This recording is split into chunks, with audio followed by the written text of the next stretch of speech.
What's the wildest thing you've seen a parent allow? I was on a packed flight to Seattle, squeezed against the window. Just as the doors were closing, a woman rushed on board with a boy about 5 years old. They stopped at my row, and I immediately felt a sense of dread. The boy pointed at my seat and screamed, "I want the window! I want the window!" His voice echoed through the cabin. The mother didn't shush him. Instead, she leaned toward me with an entitled smile. "Would you mind switching? He'll scream the whole flight if he doesn't get the window." She said it like she was offering me a choice, but her tone made it clear she expected me to move. "I'm sorry, I specifically booked this seat," I replied. The boy unleashed a scream that made my eardrums vibrate. The mother just shrugged as if to say, "See, told you," and took the aisle seat without attempting to calm him. A flight attendant appeared. "Is everything okay here? This person won't give my son the window seat, and now he's upset," the mother said, making it sound like I was bullying a child. The boy started kicking the seat in front of him where an elderly man sat. The man turned around, clearly in pain. I noticed a cane leaning against his seat. The mother patted her son's leg but didn't stop him. "He'll calm down once we're in the air." We took off with the soundtrack of the boy's sobs. Then I felt something wet hit my arm.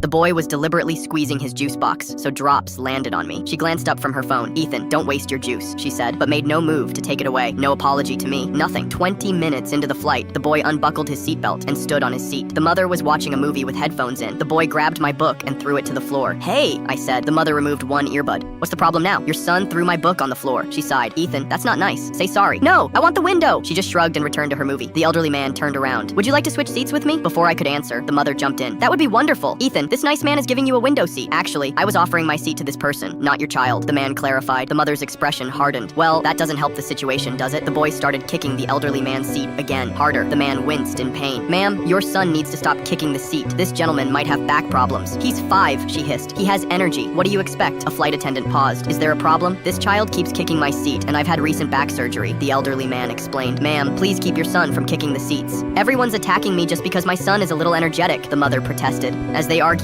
the boy grabbed my water bottle, unscrewed the cap, and poured water all over my lap. I jumped up, soaking wet. "Are you kidding me? It was an accident. Don't yell at him." "That was not an accident." He looked right at me while he did it. The flight attendant's smile disappeared. "Ma'am, I need you and your son to come with me. We're not going anywhere. We have rights." A second flight attendant appeared, and after a brief discussion, the first one said, "We're moving you to separate seats where your son won't disturb other passengers." "Separate? I'm not being separated from my child." "Then you both need to move to the back row." "Fine," she snapped. "This airline is terrible. I'm never flying with you again." As they moved to the back, the boy screamed, "I hate you all." The mother didn't correct him. The flight was peaceful for about an hour. Then, a commotion erupted from the back. Flight attendants rushed down the aisle. The boy had opened an overhead bin while his mother was in the bathroom, causing several bags to fall. One had hit a sleeping passenger on the head. When we landed, 2 airport security officers were waiting at the gate. As I passed their row, the mother was arguing loudly, while the boy sat quietly, looking scared. The first appropriate emotion I'd seen from him the entire flight. I walked past without looking back, finally free from the nightmare that had taught me the true meaning of passenger horror stories.